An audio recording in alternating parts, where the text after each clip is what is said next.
में ॾाढा ख़ुशि आहियूं ऐं असांजा घर बर किरी विया आहिनि। हीअ जेको आहे न असांजो अची मदद कयूं, असांखे राशन पाणी ॾिनो ऐं हिननि जा असीं शुक्रगुज़ार आहियूं। ये असांजा घर मुंहिंजे साम्हूं आहिनि। ये आलमगीर वीचारा असां वटि आया आहिनि, जंहिं असांखे असांजी इमदादी अची ॾिनी आहे। ये एतिरो टाइम थियो असां ॿुढा पिया हिते, असां को माण्हू अचण लाइ तयारु कोन हो, न की को राशन ॾियण लाइ तयारु हो। असां बुख ते हुआसीं, पर हिन आलमगीर अलाह सां हिननि खे ज़िंदगी ॾे जंहिं असांखे अची राशन ॾिनो।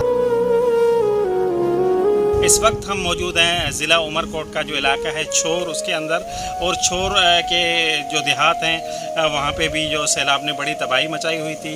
ताहाल ऐसे कई देहात हैं जो ज़ेर आब हैं। आज यहाँ पर हमने जो मुतासर ख़ानदान हैं उनके अंदर खुश्क राशन तकसीम किया है, मच्छरदानियाँ तकसीम की गई है, मच्छर से बचाव के लिए लोशन तकसीम किया गया है और पकाया खाना भी तकसीम किया गया है।